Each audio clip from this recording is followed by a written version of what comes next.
যদি ইফতার করলে বরাবর আপনার সওয়াবটা পাওয়া যাবে। আমার রাসূল পাক বলতেছে যদি তোমরা এক কাপ আপনার দুধ দিয়ে ইফতার করাও আপনার একটা বরাবর আপনার রোজার সওয়াব পেয়ে যাবে।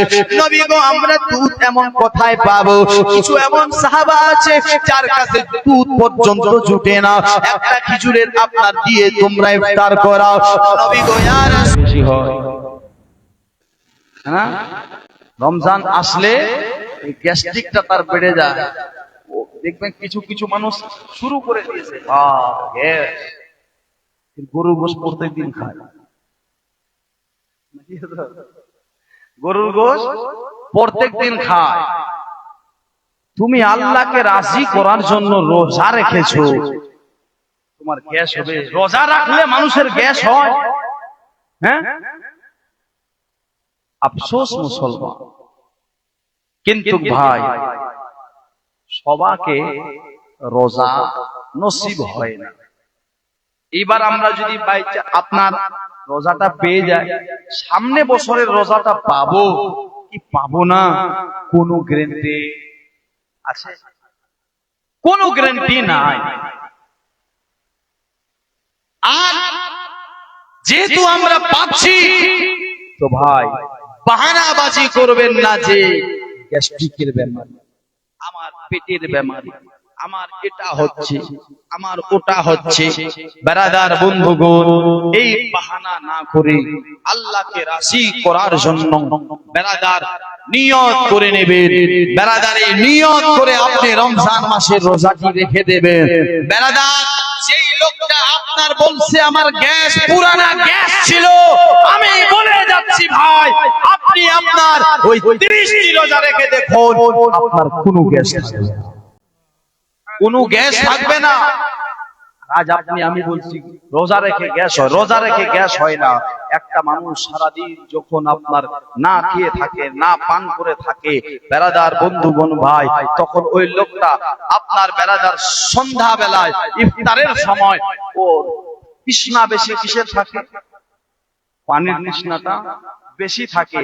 আর এই পানির তৃষ্ণাটা থাকার কারণে, এই পানিটা পান করার কারণে আপনার গ্যাস সব দূর হয়ে যায়। কিন্তু আমরা রোজা রাখি না। দোস্ত বন্ধুগণ ভাই, আমি আপনাকে বলবো রমজান মাস পেয়ে থাকলে আপনি রোজাটা ছাড়বেন না।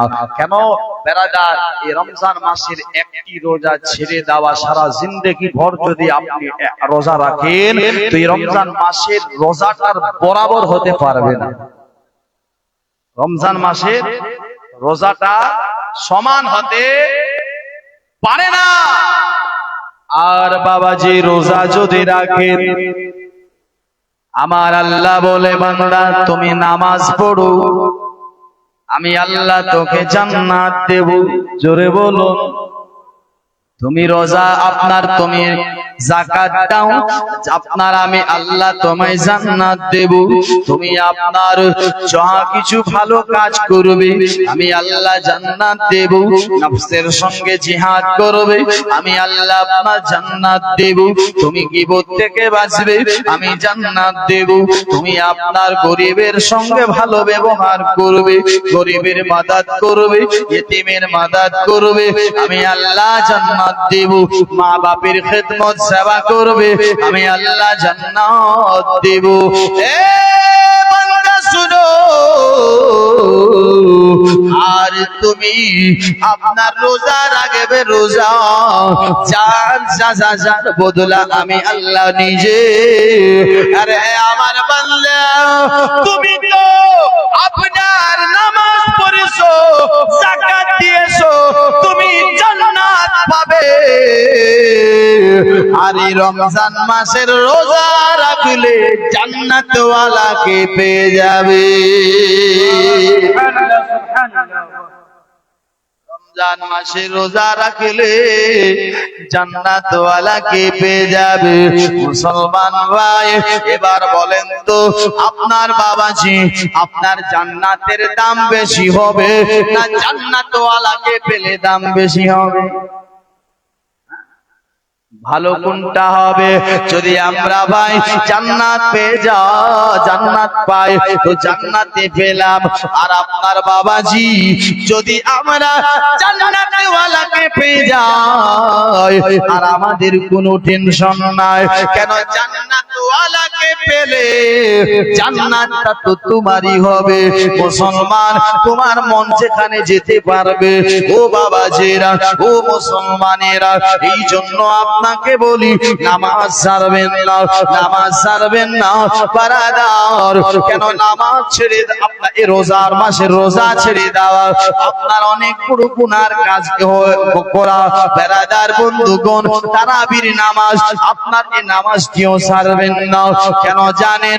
একজন রোজাদার ব্যক্তি রোজা রাখে বারাদার, আর এই রোজাদার ব্যক্তি বারাদার বন্ধুগণ ভাই আবার তারাবির নামাজ পড়ে আবার আপনার তারাবির পড়ার পর আবার আপনার সেহরির ইন্তজার করে, সেহরি করে মানে সমস্ত টাইমটা তার ইবাদতে আপনার বাবাজি শামিল হয়ে যায়, ইবাদতে আপনার শামিল হয়ে যায়। এই মুসলমান, এটাই শুধু নয়, আপনার এই রোজা একটি এমন জিনিস আপনার জাহান্নামের এটি আপনার ঢাল বনে যায়। আপনার জাহান্নাম থেকে রোজা আপনাকে বাঁচাবে। ও মুসলমান ভাই, আপনাকে আমি আপনার বলতে চাই বেরাদার, আপনি নিজেও রোজা রাখুন, আপনার বেটাকেও রোজা রাখান। যে বেটা আপনার বাবা যে মালিক হয়ে গেছে, আপনার আরো দেখবেন কিছু কিছু আপনার ছোট ছোট ভাইয়েরা আদত বানাতে চায়। আদত বানাবার জন্য সেহরিতে উঠতে চায়, মা আমাকে ডাকবে, মা আমাকে জাগাবে, আমিও রমজান মাস বেশি রোজা রাখবো। মা বলবে বেটা তুই আদরের বেটা, তুই রোজা রাখিস না, তোর উপর রোজা ফরজ হয়নি। বেরাদার বন্ধুগণ, এমন কথা বলবেন না। কেন? তাকে আদতটা বানাতে দেন, তাকে আপনার এই আদত বানাতে দেন। আর ওই লোক ছোট বাচ্চা যার উপরে আপনার রমজান মাসে রোজাটা ফরজ হয়নি, বেরাদার ও যদি রোজা রেখে দেয় ওই বাচ্চাটার আপনার রোজাটার সওয়াবটা তার মা বাপ পায়। জোরে বলুন সুবহানাল্লাহ।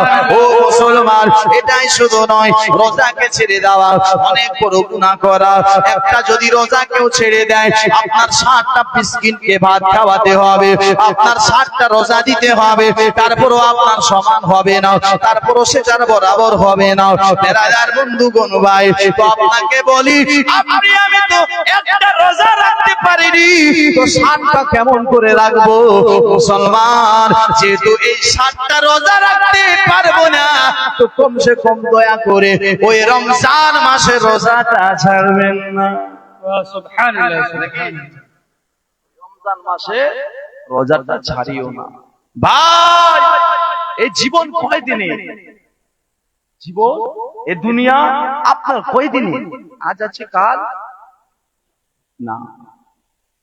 আল্লাহ বলে ইয়া আইয়ুহাল্লাযীনা আমানু কুতিবা আলাইকুমুস সিয়াম কামা কুতিবা আলাল্লাযীনা মিন ক্বাবলিকুম লাআল্লাকুম তাত্তাকুন। হে ঈমানদারেরা, আমি আল্লাহ তোদের উপর রোজাকে ফরজ করে দিলাম, এই রমজান মাসে রোজাকে ফরজ করে দিলাম, যেমন আগের মানুষের উপর রোজা আপনার ফরজ করেছিলাম। কেন ফরজ করা হলো? লাআল্লাকুম তাত্তাকুন, শুধু আপনার বাবাজি মুত্তাকি পরহেজগার হওয়ার জন্য, যেন তোমরা মুত্তাকি হয়ে যাও, যেন তোমরা পরহেজগার হয়ে যাও। এ মুসলমান, এই দুনিয়ার ভাইরা, বাবারা, মা, খালারা, মাগো মা, আল্লাহর জাহান্নাম থেকে বাঁচার জন্য কমসে কম মা এই রমজান মাস পেয়েছেন। আল্লাহ এই রমজান মাসকে আপনার 3 ভাগে আপনার বিভক্ত করেছে। 10 দিন হলো রহমত, আপনার 10 দিন হলো আপনার মাগফিরাত, 10 দিন হলো নাজাত। আপনার আল্লাহ তাবারক ওয়া তাআলা এই মাসটিকে 3 ভাগে বিভক্ত করেছে। আর এই রমজান মাসে রোজা রেখে যখন বান্দারা, যখন আপনার বাবাজি ঈদের দিন পায়, ঈদের দিন পায়, ঈদের দিন পায়, আমার আল্লাহ তাআলা ওই দিন আপনার মালাইকাদেরকে ডাকে, ওই দিন ফেরেশতাদেরকে ডাকে, ফেরেশতাকে ডেকে ফেরেশতা মণ্ডলীকে ডেকে বলছে, হে আমার ফেরেশতারা, হে আমার মালাইকা মালাইকারা বলো এই ব্যক্তিটার জন্য আমি আল্লাহ কি করব, আমি আল্লাহ কি করতে পারি বলো। এই বান্দাটা আমি আল্লাহকে রাজি করার জন্য রোজা রেখেছে, আমি আল্লাহকে রাজি করার জন্য তারাবি পড়েছে, আমি আল্লাহকে রাজি করার জন্য 5 ওয়াক্তের নামাজ পড়েছে। বলো বলো আমি এই বান্দাটার জন্য কি করব? আমি কি তাকে আপনার স্বপ্নার ফুল মজদুরি দিব না হাফ মজদুরি দেব? ব্রাদার বন্ধুগণ ভাই, আমার আল্লাহকে ফেরেশতারা মালাইকারা বলবে আল্লাহ আপনার ফুল কাম করেছে, ফুল মজদুরি দিয়ে দেন, ফুল মজদুরি দিয়ে দেন, ফুল মজদুরি দিয়ে দেন। আমার আল্লাহ বলবে মালাইকারা হে আমার ফেরেশতারা, এই বান্দাটা আমি আল্লাহকে রাজি করার জন্য, যেহেতু আপনার বাড়িতে খাবার ছিল, বাড়িতে দানা ছিল, বাড়িতে পানি ছিল, বাড়িতে কোনো অভাব ছিল না, তার সত্ত্বেও আপনার সে না কি আমি আল্লাহকে আপনার রাজি করেছি। ওরে মালাইকারা, ওরে আমার ফেরেশতারা শুনে যাও, শুনে যাও, তোমরা সাক্ষী থেকে যাও। আমি বলে দিলাম যেই ব্যক্তি আমি আল্লাহকে রাজি করার জন্য রোজা রেখেছে, নামাজ পড়েছে, আমি আল্লাহ বলে দিলাম তারা আপনার ফুল মজদুরি পাবে, আমি তাদেরকে জান্নাত দান করব, আমি আল্লাহ তাদের জন্য হয়ে যাব। যে আমার হবে আমি আল্লাহ তার হয়ে যাব। দোস্ত বন্ধুগণ ভাই, কিন্তু আপনি আমি রোজার মাসে গ্যাস্ট্রিকের বেমারিটা বেশি মুসলমান ভাই।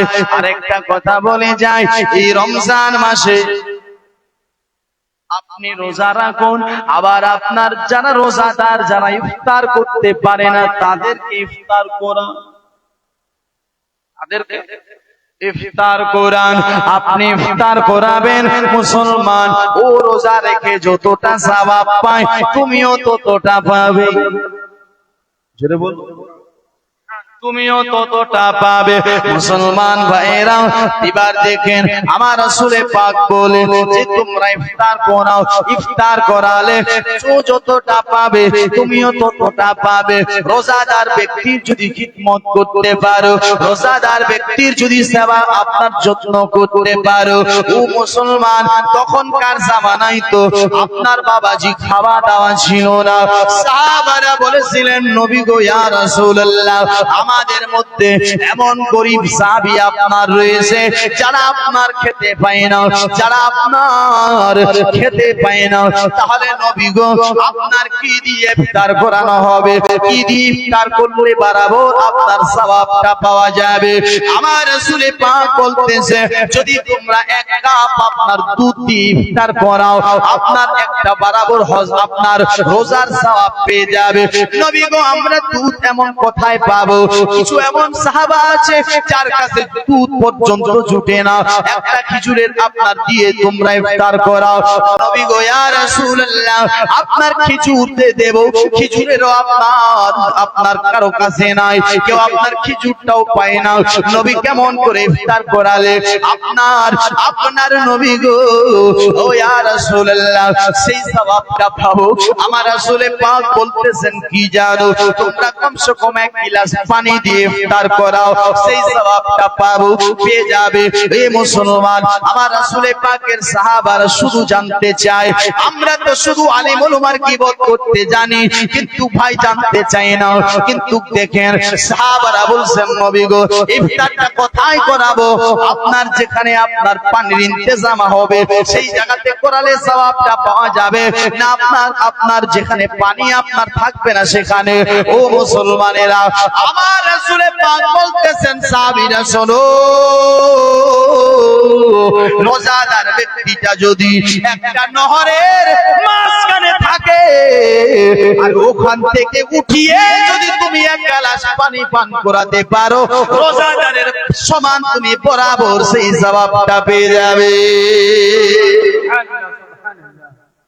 রোজাদারে বরাবর সওয়াব পাবে। এবার এটা বলবেন না আমি তো না খেয়ে থাকতে পারি না, আমি রোজাদারকে শুধু পানি পান করাবো। এই সওয়াবটা আলাদা, ওই সওয়াবটা আলাদা। ও মুসলমান ভাই, নামাজ পড়বেন তার সওয়াব আলাদা, রোজা রাখবেন তার আলাদা, আপনি রোজাদারের খিদমত করবেন তারটা আলাদা। দোস্ত বন্ধুগণ ভাই, আমি আপনাকে শুধু বলতে চাই, বাস আপনার দুটি ছন্দ পড়ব, বিদায় হয়ে যাব। তবে বলছি ভাই, আপনি আজ দুনিয়ার বুকে এক আল্লাহকে ভয় করতে শিখুন, ভয় করুন। এই পৃথিবী 4 দিনের, আজ আছে কাল নাও থাকতে পারি। বেরাদার, তাই এক আল্লাহর ইবাদত করে নিন, এক আল্লাহকে রাজি করে নিন, এক আল্লাহকে খুশি করে নিন। বেরাদার, দুটি আমি ছন্দ পড়ি।